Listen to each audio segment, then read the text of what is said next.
మౌలిక సదుపాయాలు మంత్రి గారు.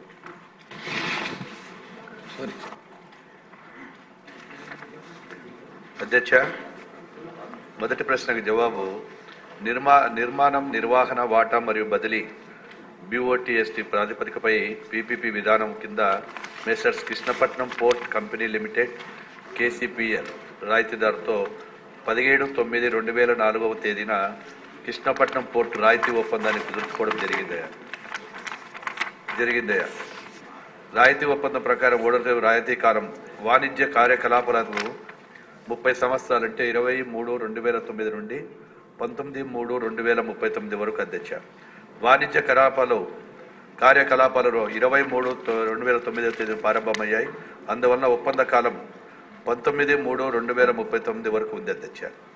బీకి సమాధానం, Adani port special economic zone limited పేరిట కృష్ణపట్నం పోర్ట్ లిమిటెడ్ KCPL 75% వాటాల ఉపసంహరణకు ఆంధ్రప్రదేశ్ ప్రభుత్వం 7/9/2020 తేదీన I&I శాఖ ద్వారా GOMS నంబర్ 9 ద్వారా సమ్మతిని తెలియజేయడం జరిగింది అధ్యక్ష. వాటాల వివరాలకు ఉన్నాయి అధ్యక్ష. వాటాల వివరాల ప్రకారం ఈ కింది విధంగా ఆదాని పోర్ట్లు మరియు స్పెషల్ ఎకనామిక్ జోన్ లిమిటెడ్ లేదా దాని అనుబంధ సంస్థలు 75%, Natco Genco limited private limited 25% అధ్యక్ష.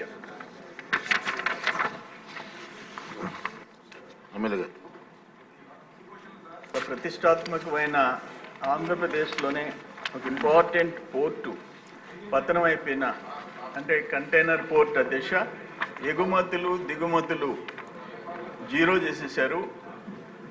ఇప్పుడు గౌరవ మంత్రి గారు చెప్పిన దాంట్లో అంతకుముందు 25% మ్యారిటైమ్ బోర్డుకి షేర్ ఉండింది. ఇప్పుడు జగన్మోహన్ రెడ్డి గారు ముఖ్యమంత్రి కాగానే దాన్ని కూడా అదానీ పోర్ట్ కంపెనీకి ఇచ్చేసేసి జీరో షేర్ చేసినారు. బట్ దీని విషయం ఒక్క నిమిషంలో 1996లో చంద్రబాబు నాయుడు గారు మా నాయకుడు ముఖ్యమంత్రిగా ఆ రోజు శంకుస్థాపన చేయటం, నేను ఆ రోజు ఎమ్మెల్యేగా ఉండటం, నాట్కో కంపెనీ నుంచి 2004లో సివిరావు గారు నవయుగ కంపెనీ తీసుకోవటం, చాలా ఫాస్ట్గా దాన్ని గ్రోత్ సాధించటం. 2000 అధ్యక్ష ఇండియాలో 3 టాప్ పోర్ట్స్ ఉన్నాయి, ముంబై, చెన్నై, విశాఖపట్నం. దాంతో పోటీ పడే విధంగా 2019కి 6 లక్షల కంటైనర్లు అధ్యక్ష. అంటే ఎగుమతులు దిగుమతులు అధ్యక్ష గుంటూరు, ప్రకాశం, నెల్లూరు, రాయలసీమ, బియ్యం, చేపలు, రొయ్యలు, అదేవిధంగా మిర్చి, టొబాకో, వీటన్నిటినీ ఎగుమతులు అధ్యక్ష. దిగుమతులు అనేక SEZలకి, రాయలసీమకి, నెల్లూరుకి అధ్యక్ష. ఆ కంటైనర్ పోర్ట్ని ఈరోజు మూసేయటం అంటే చాలా దురదృష్టకరమైన పరిస్థితులు అధ్యక్ష. నా సబ్మిషన్ నా బాధ ఏంటంటే దాని మీద 2019కి అంతా 10,000 మంది ఉద్యోగాలు ఉపాధి వచ్చింది అధ్యక్ష. 2,000 మంది లోపల పర్మనెంట్ జాబ్స్ అధ్యక్ష. 12,000 మంది పొట్ట ఈరోజు కొట్టేసేసినారు. నేను ఈ సంవత్సరం జనవరి 31 కంటైనర్ పోర్టు మూతపడిపోతుంది అని చెప్పేసి జనవరి 20వ తేదీ నేను ప్రెస్ కాన్ఫరెన్స్ పెట్టి చెప్పాను అధ్యక్ష. 31 మూతపడిపోయింది. ఆనాడున్న సర్వేపల్లికి సంబంధించి మాజీ వ్యవసాయ శాఖ మంత్రి నోటికి వచ్చినట్టు నన్ను తిట్టాడు. ఆయన 31 మూతపడిపోయింది. కంపెనీలు అధ్యక్ష అక్కడ ఎక్స్పోర్ట్స్ అండ్ ఇంపోర్ట్స్ చేస్తున్న కంపెనీలు చిన్న కంపెనీలు కాదు. Maersk company, MSC, CMA, CGM, Evergreen, YML, HMM. రాష్ట్రంలో సంవత్సరానికి రాష్ట్రానికి ఆదాయం 1000 కోట్లకు పోయింది అధ్యక్ష.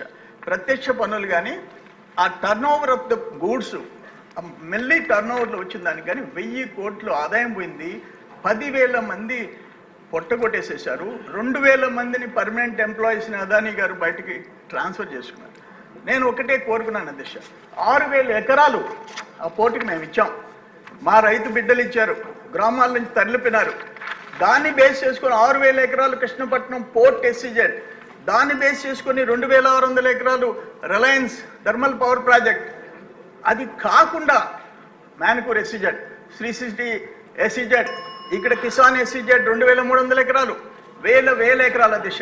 మళ్ళీ ఈ పోర్ట్ కోసం 6 లేన్ రోడ్, ఈ పోర్ట్ కోసం అనంతపురం వరకు రైల్వే లైన్ 8,000 ఎకరాల దిశ. 8,000 ఎకరాలు దీన్ని బేస్ చేసుకొని ఈరోజు మా కంటైనర్ పోర్ట్ మూసేసి only bulk cargo, dirty cargo, అంతకుమించి నేనేం చెప్పలేను. బొగ్గు, బూడిద, ఐరన్ ఆర్ మా నెత్తిన, బూడిద మా నెత్తిన, గ్రామాలు గ్రామాలు బతకలేని పరిస్థితి, శ్వాసకోశ ఇబ్బందులు ఎన్ని. దాని తగ్గట్టు R&R కాలనీస్ కూడా 300 చిల్లర కోట్లకు మొదలు పెడితే దాన్ని ఆపేశాడు జగన్మోహన్ రెడ్డి గారు ముఖ్యమంత్రిగా. ఘోరాలు నేరాలు చేసి పారేశారు. ఇప్పుడే నేనేమంటానంటే అసలు ఏంటి 25% మ్యారిటైమ్ పోర్టు ఓనర్ షేర్ ఉంటే ఈయన రావటమేంది 2020 సెప్టెంబర్ 7వ తేదీ ఆ 25% కూడా దానం చేసేస్తున్నాం, మాకేం అవసరం లేదు, మీరు మూసేసుకోండి తోసేసుకోండి అని చెప్పి దాంట్లో అసలు ఇంటర్ఫిరెన్స్ లేకుండా. నేనేమంటాను, జనవరి 20th నేను తెలుసుకొని ప్రెస్ కాన్ఫరెన్స్ పెడితే మ్యారిటైమ్ బోర్డు ఏం చేసింది? గోళ్ళు గెలుకుంటా కూర్చుందా? ఓ ముఖ్యమంత్రి, ఆనాటి ముఖ్యమంత్రి ఏం చేశాడు? ఆనాటి ఆ పోర్ట్స్ సంబంధించిన మినిస్టర్ ఏం చేశాడు? ప్రిన్సిపల్ సెక్రటరీస్ ఏం చేశారు? అంటే ఇక్కడ మేము భూములు 1000 ఎకరాలు గ్రామాలు ఖాళీ చేసి ఈరోజు బూడిదని ఎత్తున పెట్టించుకొని మేము మూల కూర్చోవాలా? నేను అధ్యక్ష, నేను గ్రామాలకు పోయినప్పుడు అయ్యా 30 మందిని ఎంతయ్యా జీతం? 30,000 నుంచి 70,000. ఇప్పుడు ఇంట్లో కూర్చోండి. అయ్యా ఒక గౌండ్లపాలెం అయ్యా, దొరువులపాలెం బీసీ కాలనీ 39 మంది లారీ డ్రైవర్లు అయ్యా, 22,000 వాళ్ళు జీతం ఇస్తే 7,000 ఏమంటారు అడిషనల్గా 30,000 మేము ఇంట్లో కూర్చున్నామయ్యా. అంటే 10,000 మంది అధ్యక్ష, 10,000 మంది కడుపు కోత బాధ. ఎంత బాధ కాదు, వాళ్ళు చెప్పేది వింటుంటే. కూలి చేసుకున్న బిడ్డలకి అన్నం పెట్టాల్సి వస్తుంది. ఒక ఉద్యోగం మనం ఇస్తే ఇంటికి పోతే సంతోషంగా ఒక ఉద్యోగం ఒకరికి ఇవ్వగలిగామని చెప్పి సంతోషపడతాం. ఈరోజు 10,000 మంది ఉద్యోగాలు పెరిగేసేసాడు. నేను ఒక్క మాట చెప్పాను అధ్యక్ష, అదానీ గారు మా 10,000 మంది బిడ్డల కోసం 1000 ఎకరాలు రైతులు ఊళ్ళు వదిలిపెట్టిపోయిన రైతు బిడ్డల కోసం నీ కాళ్ళైనా పట్టుకుంటా. మీరు కన్నా మీకు వరల్డ్ రిచెస్ట్ కంపెనీ అధ్యక్ష, 10వ 11వ 12 ప్రపంచంలో 10వ 11వ రిచెస్ట్ కంపెనీ. నీకెంత? మా పోర్ట్ ఎంత? మీరు అక్కడ కాటుపల్లి పోర్టు కొన్నారు, అక్కడనే ఎన్నూరు పోర్టు కొన్నారు, అక్కడ జనం తిరగబడ్డారు. బూడిద బొగ్గు వస్తే ఒప్పుకోమన్నారు, అందుకని తీసుకొచ్చి బూడిద బొగ్గు మాకిచ్చి ఎగుమతులు దిగుమతులు తీసుకుపోతాం. అధ్యక్ష ఒక్క నిమిషం అధ్యక్ష, సచ్ ఎన్ ఇంపార్టెంట్ అధ్యక్ష, దయచేసి 2 minutes. ఇష్యూ మంచిదేనండి, ఇంపార్టెంటే, కానీ హౌస్ కోర్టు నడాలి కదా. నేను కాదంటంలా నేనేమంటున్నానంటే మంత్రి గారిని, ముఖ్యమంత్రి గారిని నేను రిక్వెస్ట్ చేసుకుంటా, మీరు ఒక స్పెషల్ టీమ్ అండి, ప్రిన్సిపల్ సెక్రటరీస్ని ఎవరెవరిని వేస్తారో. అక్కడ చెట్లు లేకుండా పోయినాయి, ఫారెస్ట్ వైలేషన్స్ ఉన్నాయి, ఎన్విరాన్మెంటల్ క్లియరెన్స్ ఇచ్చింది, ఎన్ని బెర్తలకు ఇచ్చారు అది పోయింది. అందుకని ఒక స్పెషల్ ఆఫీసర్స్ టీమ్ అయింది. మాకు చెప్పిన మేము త్యాగాలు చేసాం అక్కడ. అంటే మేమంటే మా రైతులు మా బిడ్డలు త్యాగాలు చేశారు, వాళ్ళ హక్కులు కాపాడమని చెప్పి అడగకుండా మంత్రి గారు ఏం చెప్తారో వెయిట్ చేస్తున్నా నేను. ఓకే మంత్రి గారు. అధ్యక్ష, సభ్యుడి ఆవేదనంతా కూడా మాకు అర్థమైంది. మాకు కూడా వారు నోటీస్ ఇవ్వడం, వారి యొక్క ఇన్ఫర్మేషన్ ఇవ్వడం. ఇక్కడ వచ్చిన పరిస్థితి ఏంటంటే ఇప్పుడున్న పరిస్థితుల్లో మారిటైమ్ బోర్డులో మేము 0 అధ్యక్ష. మా వాటా ఇక్కడ ఏమి, మారిటైమ్ బోర్డు వాటా ఇక్కడ ఏమి లేదు. గత ప్రభుత్వం తీసుకునే నిర్ణయాల వలన ఆ ప్రభుత్వం వారి ఆదాయాల కోసం, స్వార్థ లాభాల కోసం యావత్ ఆంధ్రప్రదేశ్ కూడా ఎదురు చూసింది. ఏంటి ఈ విధంగా పోర్టులన్నీ కూడా విధ్వంసం చేసుకుంటూ ఇదంతా కూడా మార్చేస్తున్నారు, ప్రభుత్వానికి వచ్చే ఆదాయాలను వదులుకుంటున్నారు. ఎవరి స్వార్థాల కోసం ఆదాయాలు వదులుకున్నారనేది ప్రజలకందరికీ కూడా తెలుసు. గత శాసనసభలో కూడా చాలాసార్లు కూడా కొంతమంది మన వాళ్ళు అపోజిషన్ చేశారు, దీన్ని ఎవరు పట్టించుకోలేదు అధ్యక్ష.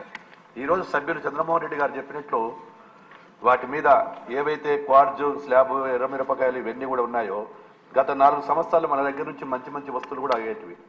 ఇప్పుడు ఆ డర్టీ ప్రోడక్ట్స్ అని వారు ఏదైతే చెప్తున్నారో అది చాలా బాధాకరం. ఎందుకంటే మన దగ్గర నుంచి తీసుకొని మన యొక్క పొలాలు కావచ్చు, మన యొక్క స్థలాలు, మనం ఇచ్చినటువంటి వనరులతో ఈరోజు ఆ పరిశ్రమ అంతా కూడా పేరు ప్రతిష్టలు వచ్చినాయి అధ్యక్ష.